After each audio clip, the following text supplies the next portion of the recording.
Nobody believes in democracy. You will find it hard to find anybody who will say that if that is democracy interpreted as majority rule. You will find it hard to find anybody who will say that if 55% of the people believe the other 45% of the people should be shot, that's an appropriate exercise of democracy.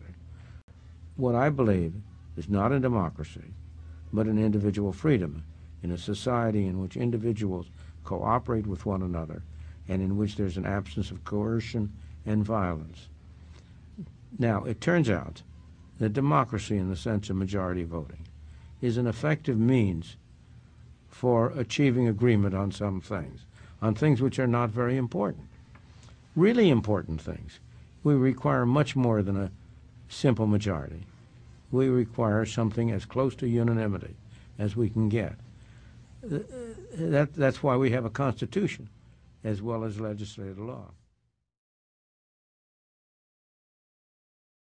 American democracy is what we call a guided democracy in countries that we don't like Iran. So in Iran, elections are, putting aside questions of the credibility of elections, the candidates are vetted by the leadership, the clerical leadership. Guardian Council decides who can run. Okay, we're pretty much the same. Here, candidates are vetted by corporate interests. And the way it's done is that unless you have huge corporate financing and support, you just can't run. I mean, Obama won over McCain primarily because the financial institutions liked him better, so poured money into his campaign much more than McCain. And if you check funding and polls, you find that the advertising and so on, in fact, carried him over the edge. And that's true all the way along. I mean, elections are basically bought. Congress, for example, has very low ranking among the population. It's in the teens sometimes. Nevertheless, the overwhelming majority of incumbents win. What does that tell you? It tells you people are voting for candidates that they don't like because they don't have any choice. Both political parties are well to the right of the population on a great number of critical issues. And the population feels it can't do anything about it.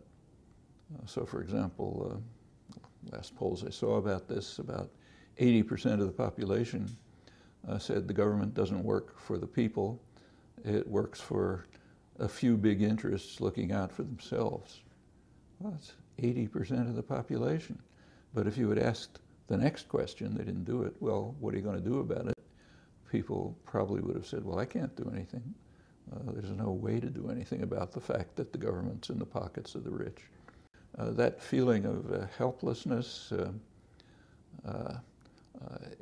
impotence, everything's run by somebody else, I can't do anything about it, that reflects a democratic deficit.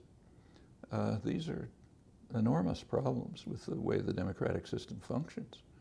I mean, there's something similar in most places, but the United States is pretty extreme in this regard.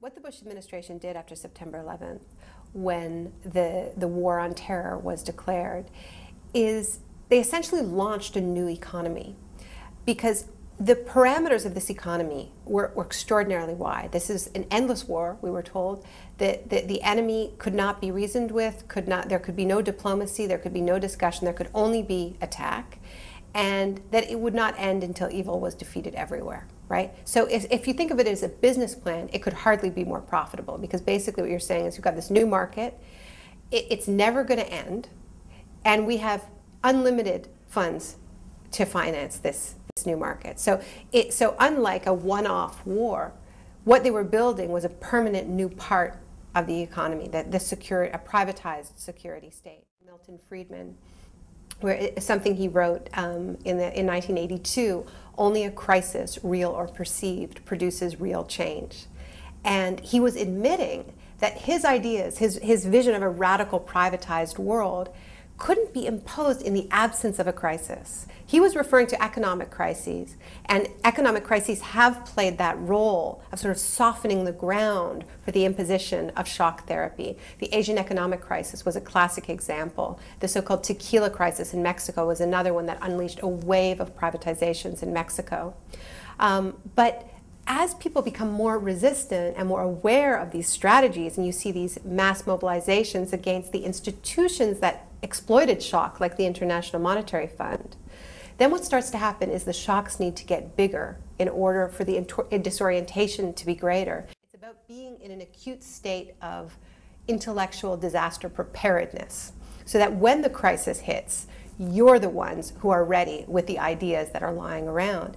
And so that's what happened when the levees broke, is that the Heritage Foundation was ready with their 32 free market solutions for Hurricane Katrina. And the first one was roll back labor standards. The next one was school vouchers instead of public school funding, and on and on. So they were ready to go. And it's easy to be ready when you have the same ideas no matter what the crisis is. Before I did this research, I accepted, like most people, a large part of the narrative that the triumph of the free market around the world in the 80s and 90s was a largely peaceful process. And that in fact, even though we progressives don't admit that there is no alternative, we lost faith in our alternatives, and we accepted this narrative that there was a great battle of ideas and that we lost that battle,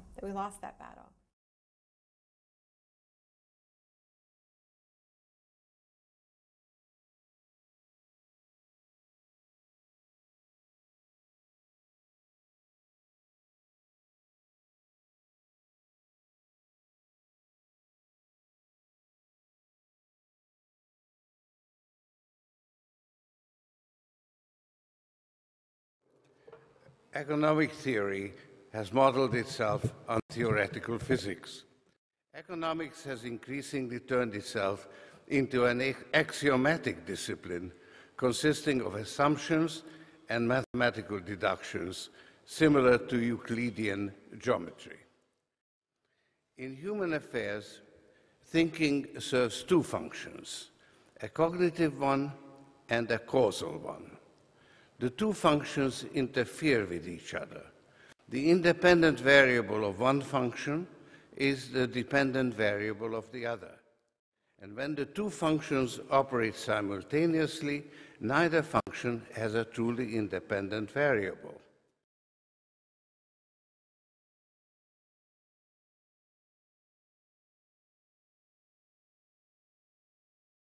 I'm just saying that in 3-4 domains, which are for me crucial, again, things are approaching a certain point. I think the message of all these catastrophes at the beginning of the new millennium, from September 11 to the ongoing financial crisis, is that no, this formula will not work. No one asks the big questions.